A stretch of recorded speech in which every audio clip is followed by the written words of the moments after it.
Muy buenos días, damas y caballeros, gracias por acompañarnos hoy. Estamos muy orgullosos en esta ceremonia de lanzamiento de nuestro libro y yo quisiera inaugurar esto dándoles los antecedentes de nuestro rol como Consejo Nacional de Innovación para la Competitividad. Este organismo nació en el año 2005 con el mandato de colaborar con el país como asesor presidencial en delinear cuáles son las orientaciones estratégicas para fomentar la innovación y competitividad en nuestro país. Tenemos el orgullo ya de haber entregado un primer libro durante 2008, donde está hacia una estrategia nacional de innovación, y hoy recientemente estamos lanzando este nuevo libro, que es otro marco de orientaciones, respondiendo también a nuestro mandato de que estas orientaciones, con una mirada de al menos 12 años, se renueven cada 4 años para revisar y colaborar en entregar un marco que nos permita construir un mejor futuro para Chile. En esta ceremonia vamos a partir con Guillermo Terner, que nos va a ayudar como moderador, y Fernando Flores, el presidente del Consejo Nacional de Innovación, contándoles de nuestro libro, y luego vamos a contar con el valioso aporte de algunos comentaristas para contarles de qué se trata. Esperamos que lo disfruten. Bueno, muchas gracias. ¿Se escucha bien? ¿Sí? Porque me da la impresión como que la sala amplía aquí un poco el sonido. Bueno, si en el pasado los consejeros del Consejo Nacional de Innovación para la Competitividad habían apostado de alguna manera por estrategias basadas o estrategias nacionales de innovación que incluían ideas como los clústeres, como pilares de enfoque, propuestas de organización, etc. Esta vez los representantes del Consejo en esta actualización de la estrategia nos tendieron a sorprender, ¿cierto? Y nos sorprendieron al plantear casi de manera opuesta que las estrategias no son posibles en una era de cambio acelerado. Ahora, ¿alguien esperaba algo distinto de una conformación del Consejo como la que se había hecho? Yo pienso que no, y lo digo en un sentido muy positivo. El desafío que plantean estas orientaciones estratégicas en el documento que nos presentó el Consejo van bastante más allá de las recetas o de las recomendaciones específicas. Y creo que además son tremendamente desafiantes y me atrevo a hablar de dos desafíos que aparecen aquí muy importantes, a riesgo de que después el presidente del Consejo me diga que estoy hablando cabezas de pescado. Es posible. No, eso está totalmente dentro de los futuros probables, digamos. Lo primero, pienso yo, es que desafía el concepto que en general tenemos de plazos y de las limitaciones que los plazos imponen. Es decir, cuando uno ve un poco los planteamientos que hace este informe en áreas como la educación o como áreas de la energía, que generalmente son áreas que nos aparecen tan difíciles de abordar, porque siempre que se habla de educación se dice, no, es que los cambios son tan lentos y se van a demorar tanto que al final nunca se generan como las instancias políticas o sociales como para proceder con esos cambios. Entonces, primero nos dice, saben que las limitaciones no están dadas tanto por esos plazos. Y en segundo lugar, el desafío un poco de salir de la angustia de pensar que estamos siempre sometidos a esto de cuál será nuestro siguiente paso como país, no logramos avanzar, etcétera, etcétera. Esas son las invitaciones que hace de una u otra manera el Consejo en este informe de actualización, como le llaman ellos. Un informe que parte diciendo que es un proceso de un viaje que los mismos consejeros fueron desarrollando. Y me gustaría partir de esa misma idea de este viaje para dejar la palabra al presidente del Consejo, a Fernando Flores, para que nos planteara un poco cómo fue desde esa misma idea de este viaje y con qué se encontraron cuando pensaron que tenían que hacer esta actualización de la estrategia de innovación para el Estado. Muchas gracias, Guillermo. Primero, darte las gracias a ti por haber aceptado este rol. En segundo lugar, quiero dar un saludo al ex ministro de Economía, Juan Andrés Fontaine, que está acá, y no sé si está todavía, andaba acá, por haber venido, porque él fue el responsable de que yo esté en este rol. Él fue el que me eligió para hacer este rol de presidente. La segunda cosa es reiterar lo que dice Guillermo, de que si bien voy a hablar yo soy el presidente del Consejo, este Consejo ha tenido muchas sesiones, y a lo largo de esto fuimos entrando en sintonía de lo que había que hacer y lo que no había que hacer. Y yo creo que una de las novedades conceptuales que tiene el reporte, pero también es parte de la aventura, es ir calibrando lo que yo llamo las disposiciones afectivas y emocionales en el cual todo esto se mueve. La innovación, ¿no es cierto?, requiere un estado emocional adecuado, un estado emocional de aventura y de riesgo, en cualquier orden de cosas que uno quiera hacer. Sin embargo, no es un estado que está disponible todo el tiempo. Ciertamente no está disponible en Chile de hoy día, en mayor medida. Hoy día el estado de ánimo predominante de confianza, ¿no?, y de urgencia, pero de urgencia que no pone en perspectiva el largo plazo. Entonces, una de las cosas, todo lo que estamos envueltos en este asunto de la innovación, que es como un club, en cierta medida, ¿no es cierto? Circulan por la Fundación Chile, en el Consejo. Una de las medidas que se tomó en este Consejo es que hubieran varios consejeros del Consejo anterior, cosa que haya continuidad. Es de que, en general, esta área es indiferente. La gente, en mayoría, no ve la relación entre el desarrollo económico y la innovación. La discusión de educación tampoco conecta con este tema, a pesar de que si uno lo escarmenta un poquito, se da cuenta que están íntimamente conectados. No puede haber innovación a largo plazo sin ciencia, y no puede haber ciencia sin largo plazo. Eso no cabe duda. Entonces, todas estas contradicciones existenciales son bien importantes, que creo que son parte de la época. Como yo vivo en los Estados Unidos bastante, mi familia está allá, estoy bastante al día con los estados de ánimo americanos. Y también gozan del mismo efecto. Con la única diferencia que hay polos en el país, uno de ellos el Silicon Valley o Boston, donde la invención del futuro es el trabajo. Y dicen, ¿qué están trabajando ustedes? Inventando el futuro. Pero el resto del país no está en eso. El resto del país está en distintas otras cosas diferentes. Entonces, yo diría que una de las cosas que hemos tenido que hacer nosotros en la aventura es ponernos en los estados de ánimo adecuados e ir buscando. Ahora, el mandato del Consejo es que nosotros tenemos que entregar una estrategia que mira a 12 años plazo. Eso es lo que dice. Y si ustedes miran 12 años plazo, estamos en el 2013, significa 2025. O sea, todo lo que concierne los próximos 4 años, el Consejo debería meterse poco. ¿Por qué? Porque los próximos 4 años ya están bastante escritos. Y su contingencia, que es una cosa importante, es acción de las instituciones, en particular del gobierno. Nosotros no tenemos ni los recursos, ni la información, ni los deseos, ni la capacidad de meternos en esto. Tenemos cierta libertad. Una de las innovaciones que hicimos en esto fue mirar de que para mirar a 12 años plazo teníamos que mirar más allá de 12 años plazo. Y elegimos arbitrariamente 2050, que es un número primero redondo, lo que a mí me gustan los números redondos, fácil de hablar de ellos, ¿no? Segundo, 2025 más 2050 hacen 25, ¿no es cierto?, que hacen casi 3 periodos. Y la tercera cosa es de que, sin embargo, nosotros no estamos en el negocio de predecir. No es que nosotros vamos a predecir qué pasa en 2050. Una de las cosas que decimos es que eso es imposible. Ese tipo de perspectiva pasó de moda. Y esa visión de plan estratégico basado en perspectivas de ese tipo también pasó de moda. Y ustedes lo ven. Más bien uno ve que hoy día las empresas van y vienen con la historia. Leía hoy día un artículo en el New York Times de este premio Nobel economista Paul Krugman. Y Krugman dice, bueno, le pasó el tiempo a Microsoft. Esta salida del presidente anunciada no es un problema de un manager nomás, sino es que se configuró el mundo de manera distinta y el mundo está más configurado hoy día en favor de Google, en favor de Amazon, en favor de otras cosas, y se les quedó afuera. El mundo de los laptops es obsoleto, como el mundo de los mainframe es obsoleto. Y no es fácil cambiar una compañía. No es fácil cambiar una compañía no solo por las rigideces empresariales o tecnológicas, sino también por las rigideces mentales. Porque cuando uno lleva ese problema a nivel de un país es mucho más grande.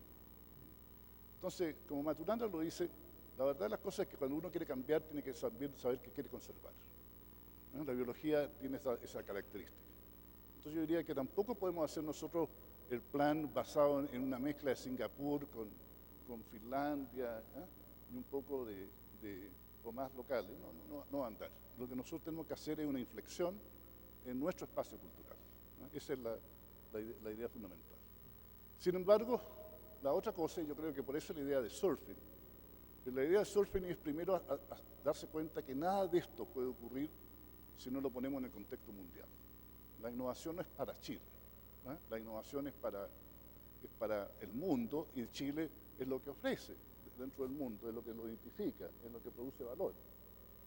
Y cualquiera que quiera tener una economía cerrada local, yo conozco gente que piensa eso, no va a tener éxito ni lo va a poder implementar. Es una idea que parece tan obvia, pero extraña a muchos chilenos. Yo veo que, sobre todo los jóvenes, si ustedes ven la discusión chilena, es de discusión de medidas que hay que tomar en Chile, no es discusión de cómo nos vamos a insertar en el mundo, que ya está ocurriendo. Yo me acuerdo cuando era senador, hablaba con algunos de mis colegas y yo les decía en broma e ironía, le decía en broma y ironía que viene nuestro ministro de Economía entrando por aquí. Hola. Le damos un asiento. Yo le decía en broma a mis colegas, decía, mira, nosotros nunca decidimos que los laptops o que los celulares llegaran a Chile. Y nos rodeaban por todos lados. Y ustedes se fijan que los laptops, y sobre todo los celulares, y ahora los tablets, no son solo cambios tecnológicos, son cambios culturales. Nos cambian la forma de relacionarnos, las formas de vida. Yo por lo menos he visto que el celular ha cambiado las familias. Y la inseguridad de las ciudades grandes en parte se compensa con estar en conexión todo el tiempo. Bueno, ¿para qué decirle los cambios culturales que ocurren en los colegios? O en los niños, de la forma que ellos hacen muchas cosas. Entonces, y la tecnología ocurre más allá a veces de lo que los inventores tienen. Yo no tengo ninguna duda que el inventor de Twitter, cuyo problema era poner 140 caracteres, no estaba pensando en la revolución en Egipto o en ninguna de estas cosas que el Twitter ha dado origen. Entonces, vivimos una época de cambio histórico muy grande, en donde, en mi juicio, predecir cosas es imposible. Pero, sin embargo, es posible hacer una cosa que yo llamo anticipación. Y no son simplemente cambios de palabras. Entonces, a la estrategia nosotros decimos hay que hacer orientación estratégica. Y a la predicción decimos anticipación. ¿Anticipación de qué? De espacios emocionales y conversacionales. Yo diría que esa es la conclusión fundamental de todo el asunto. No voy a hablar más de eso, porque si no me voy a captar todo el tiempo que tengo ahora sobre esto y decirle, ese yo creo que es el valor más permanente que tiene este reporte, que a mi juicio espero que no sea útil solo para el próximo gobierno, sino para varios gobiernos más, porque es un nuevo estilo de conversar que nosotros no tenemos. Y después, para poder poner eso en contexto, nosotros elegimos algunos terrenos. Y elegimos 4 campos. El campo que elegimos para concentrarnos, uno es energía, pero entendido energía no como un problema tecnológico del Ministerio de Energía, sino como el eje de cualquier cosa que permita que la economía funcione, que la sociedad funcione. Sin energía de partida no va a haber teléfono y sin teléfono no va a haber internet. O sea, hay cosas que nosotros tenemos fundamentales y tenemos problemas. No entramos en los problemas de la energía tal como lo entiende el Ministerio de Energía o el CADE, que fue el Consejo Asesor de Energía, u otros organismos que hay en el país. Dice, mire, ellos también, pero están en el horizonte que nosotros estamos trabajando poco. Pero podemos ver que el problema de la energía cambió en el mundo. Y cambió en el mundo cuando empezó la conversación del calentamiento global. Y si ustedes fijan, la elección del calentamiento global partió como una conversación de científicos, que advertían, veían. Se terminó haciendo una coalición de las Naciones Unidas. Y hoy día hay comisiones no solo de científicos, de políticos que están, ¿cómo arreglamos este asunto? Y ahí hay una cosa interesante. Por azar, el horizonte del 2050 coincide perfectamente con esto. Porque todos los cálculos de los males se hacen en torno a ese año, en torno a la proporción de CO2. Por lo tanto, nosotros decimos, podemos anticipar que esta conversación nos va a dominar en los próximos 10, 20 años. O sea, no tenemos que esperar 2050. Incluso si el calentamiento global no es cierto, o el cambio climático, que yo prefiero llamarlo, no es cierto, la conversación es cierta. Y la conversación basta, porque la conversación va a tener consecuencias éticas, económicas y tecnológicas. En dónde vamos a incentivar. Y ahí tenemos un asunto que nosotros podemos apreciar. Ahora, cuando nosotros hablamos de conversaciones, distinguimos 3 tipos de conversaciones, si ustedes ven, y una de ellas yo la llamo conversaciones de anomalía. Esa es la esencia del innovador empresarial. Yo tengo un libro sobre eso, no voy a hablar mucho de eso hoy día, pero voy a hablar de las avalanchas, que es un segundo tipo de conversación. La avalancha es cuando uno detecta, ¿no es cierto?, de que empieza a ocurrir un cambio en las fronteras industriales que va a producir un contexto de nuevas prácticas. ¿No es cierto? Si uno hubiera tenido esa perspectiva, la gente más aguda, yo conozco gente aguda que hace eso en Silicon Valley, los Venture Capital, dice, mire, el browser, si ustedes se acuerdan del browser, cuando el browser salió, parecía una cosa absolutamente marginal. Sin embargo, sin el browser no habría habido nunca comercio electrónico. Y sin el browser y sin comercio electrónico tendríamos Amazon hoy día. Y no tendríamos un montón de fenómenos, entre ellos el cambio de la prensa, los blogs. El browser hizo posible un nuevo mundo. Y si ustedes se fijan, es una innovación marginal, pero que se hizo cargo de una anomalía. La anomalía era que antes había que ser computer scientist y saber de varias cosas para poder usar la nomenclatura que se usaba. Bueno, entonces nosotros tratamos de ver dónde es posible detectar avalanchas. Una avalancha que yo veo han ocurrido, voy a mencionar en energía 2. En Estados Unidos ha ocurrido la avalancha del shale gas. Esto es una cosa marginal que ocurre en 1987, 88. Se descubre eso y hoy día está cambiando totalmente la relación del petróleo y del gas. Estados Unidos está disminuyendo, mejorando su balanza de pago, y va a estar en condiciones de exportar, y aparece para nosotros una alternativa interesante. No es idea original nuestra, de hecho, esta es del grupo de Klaus Schmidt, y en particular de Quirós, de Jorge Quirós, que estaba pensando esto, nosotros la adoptamos. Entonces la idea es no ser original, es ser también, pero crear conciencia de que ahí hay una posibilidad, que tiene sus problemas. No lo voy a analizar ahora. La otra, ¿no es cierto?, es de la energía solar. Tengo aquí distinguidos científicos sentados en la audiencia que están trabajando en eso y que nos han enseñado bastante. Bueno, Chile tiene ahí una posibilidad enorme. Primero por la tasa de radiación solar, que es 40% o 50% mejor que la de Alemania, que es el país que tiene más energía solar. Y en segundo lugar, por los terrenos subtropicales. En tercer lugar, necesitamos agua. Bueno, ahí digo, si esa avalancha ocurre, esa avalancha no va a cambiar el mundo. Y nosotros casi no nos podemos dar cuenta, no podemos, con la mentalidad de la sandía escalada y de todo normal, entender que eso puede ocurrir. Entonces nosotros queremos alertar eso para que la juventud, los próximos gobiernos y todos digan, mira, aquí hay una cosa que hay que dedicarse, mirar y tomar decisiones importantes. En el caso de la educación, también nos metemos un poco en eso. Nuevamente, soslayamos los problemas de la educación como se hablan hoy día, aunque al final, si el discurso nuestro es cierto, alteramos ese discurso. Yo diría que la contribución nuestra ahí son 2. La primera de ellas es distinguir entre educación y enseñanza. Para decirlo brutalmente, aquí hablamos mucho de enseñanza y nada de educación. Y hemos mal usado la palabra educación, porque si tomáramos la educación en serio, tomaríamos los reality show en serio.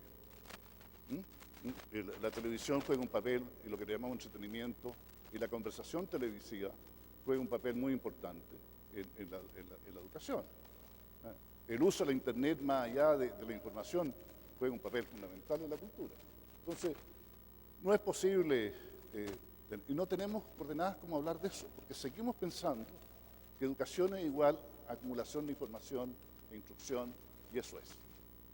Y en la práctica, si ustedes se dan cuenta en los estudios superiores, no es así. En los estudios superiores lo que queremos es que la persona no aprenda conocimiento, sino aprenda a navegar el no conocimiento.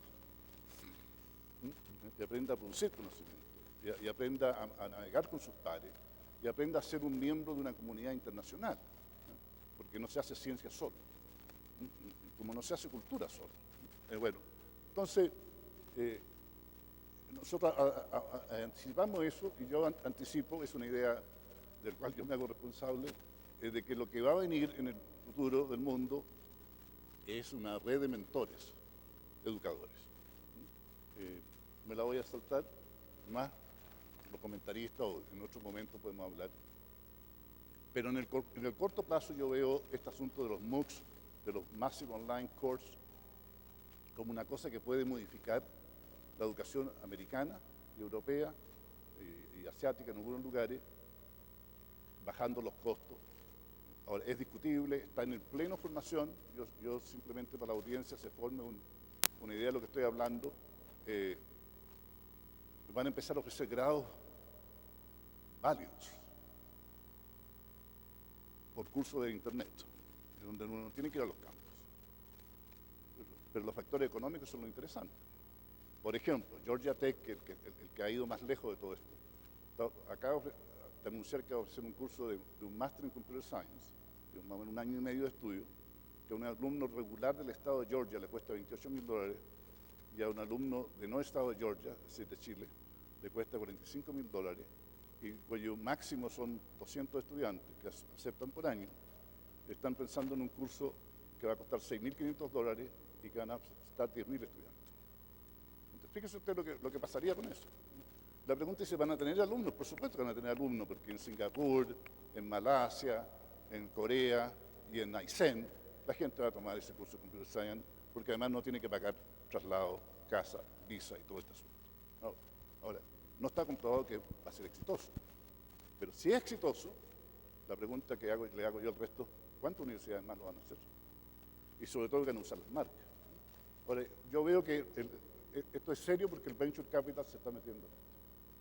Entonces, y van a poner dinero. Por ejemplo, en este curso, para poder financiarlo, $2 millones fueron comprados de antemano por AT&T, para empleados de AT&T. Entonces van a empezar a ocurrir fenómenos extraordinarios sobre eso. Y eso va a cambiar la discusión sobre la calidad de la educación, sobre la formación de la educación superior, y después va a ir para otros lados. Ahora, todavía no se resuelve con esto qué es lo que es la educación, que es uno de los grandes problemas. Entonces ahí tenemos otro lugar de decir, bueno, en Chile, si estamos hablando de calidad de educación y estamos hablando de educación universitaria, pero si seguimos imaginando en puras cosas abstractas como la calidad sin saber qué es lo que es, y la sala de clase pensando que es lo único que existe, yo digo, no estamos muy bien. Entonces, falta innovación ahí. Bueno, después, la tercera cosa es una cosa que lo llamamos siempre se me olvida acá tiene el nombre. La reinvención de la vida y la muerte, eso es. Me gusta, yo me inventé ese título, pero se me olvida por todos lados. Y es cierto, porque la vida, ¿no es cierto? Nosotros la tomamos que es una cosa que uno recibe de sus padres, pero la vida también nace de la danza molecular. Y si esa danza molecular empieza a ser reinventada, no por la biotecnología, sino por cosas que están más allá de la biotecnología, pero que siguen de eso. Y está ocurriendo, y va a seguir ocurriendo. Y eso nos va a plantear perspectivas nuevas, entre ellas extensión de la vida promedio, entre ellas medicina personalizada, lo cual va a afectar todo, la industria farmacéutica y en definitiva la ciencia. Y ahí yo digo, si tuviera que hacer una afirmación fundamental para Chile, si nosotros no invertimos en biología y en biología científica, no vamos a tener futuro industrial. Y esas dos cosas no parecen como conectadas. Nosotros pensamos todavía que la biología es una cosa que pasa por allá atrás. Yo diría que la biología es más importante que la física desde el punto de vista de la economía de Chile. Y tendríamos que ponerla en el centro. Ahora, es una biología distinta a la que yo estudié en el colegio, ¿no es cierto? Una biología en que la química juega un papel fundamental, pero una biología que tiene además muchas páginas nuevas por escribir y donde nosotros tenemos una tradición científica muy buena, que no la hemos sabido posicionar en el conjunto. Eso requiere que nuestros industrialistas cambien.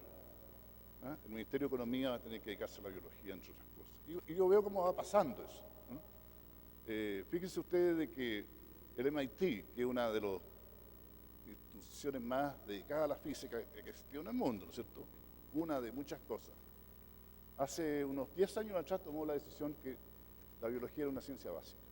Nadie en el MIT puede pasar sin tomar cierto curso de biología. No solo hicieron eso, sino que trajeron un nuevo presidente, que es anterior ahora, el primer presidente Metier, bióloga, no del MIT.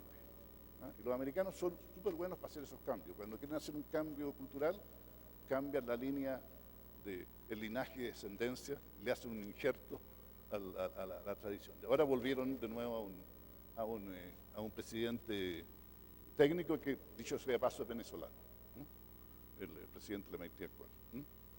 Entonces, eso es un cambio radical. Yo digo, ahí nosotros tenemos que resintonizarnos y no pensar de que el ministro de Biología en Chile es el ministro de Salud. No, no puede ser así. Y lo último que quiero yo mencionar es el cambio cultural. La esencia del reporte es un cambio cultural. Y ahora, la cultura es una palabra que nosotros usamos, pero es lo más opaca que hay, ¿no? Se sabe poco, ¿no? Y yo no quiero caer en ese pecado. Yo digo, la vamos a traducir en concreto. Y digo, la cultura consiste, ¿no es cierto?, en lo que uno aprende y se transforma en segunda naturaleza, ¿no? Son las maneras que uno se apega, ¿no?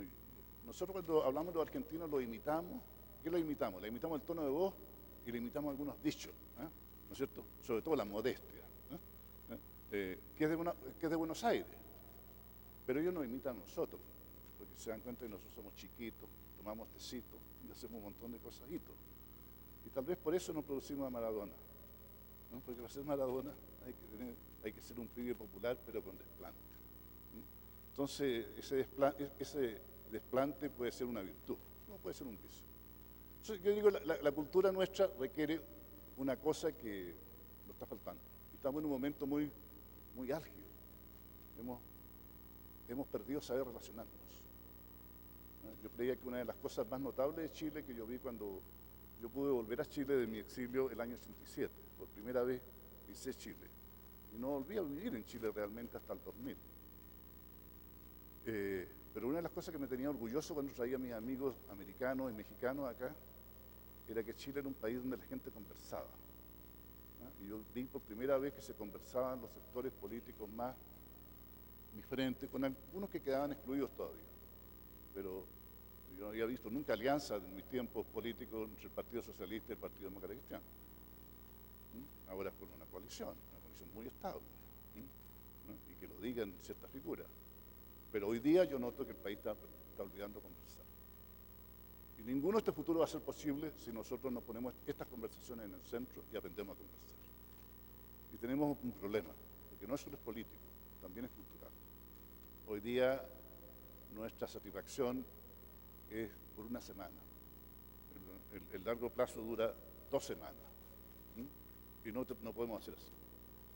Y no podemos seguir funcionando con proyectos de presupuesto científico y tecnológico que se discuten todos los años en el presupuesto.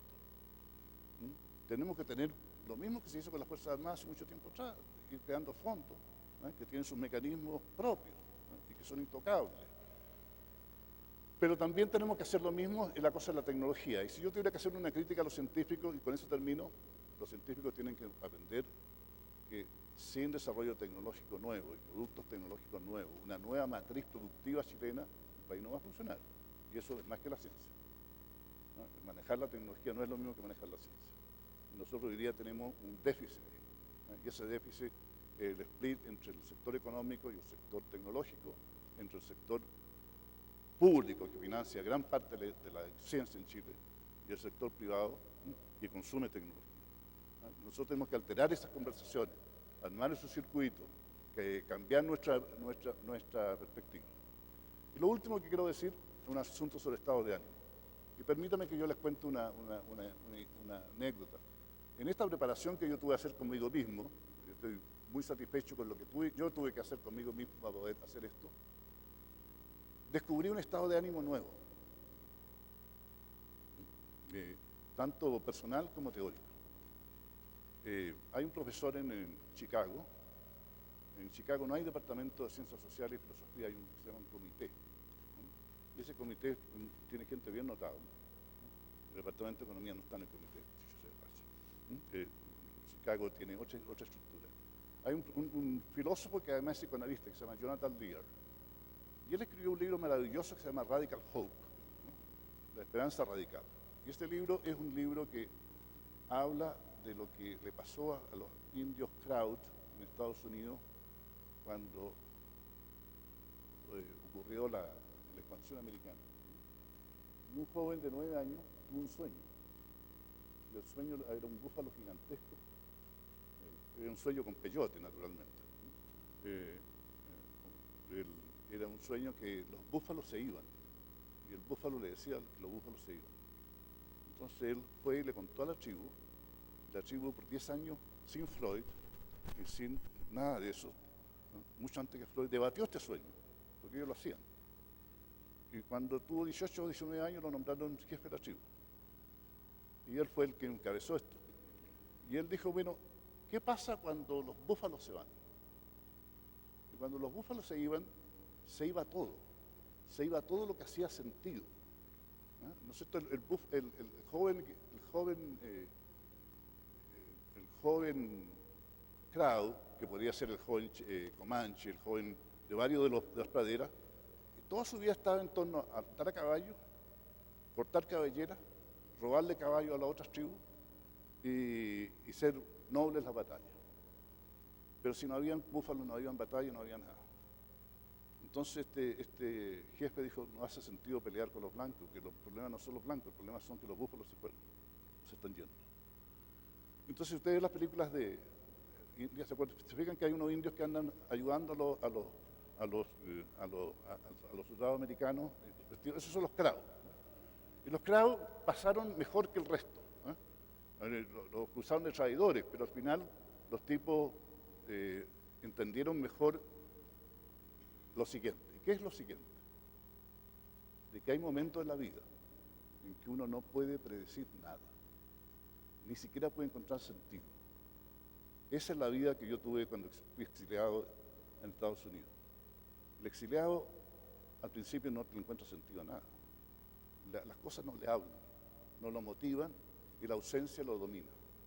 Sin embargo, si uno es capaz de superar ese estado de ánimo, porque es un estado de ánimo, no es una verdad pura, puede ver el futuro. El gran cambio que yo hice fue de que cuando llegué a Estados Unidos me di cuenta que yo no podía ser ex ministro chileno forever. Tenía que ser alguien relevante en esa conversación. Y encontré mi nicho conversacional, ¿no? Donde me transformé en oferta. Y eso nos permitió también tener una familia. Entonces yo creo que los chilenos tenemos que en alguna medida abrirnos a la conversación de futuro y no solo a la conversación de pasado. Y saber que en esa conversación nos podemos encontrar. Y eso ese estado de ánimo no es optimismo ni pesimismo, sino que yo lo llamo esperanza radical. Entonces yo diría que el ejercicio de este libro es un acto de amor en las futuras generaciones y una esperanza radical que ellos sabrán encontrar sentido. Si nosotros solo miramos desde donde entendemos el mundo, no vamos a poder navegar. Eso yo creo que es la esencia del mensaje de esta conversación. Muy bien, pues muchas gracias.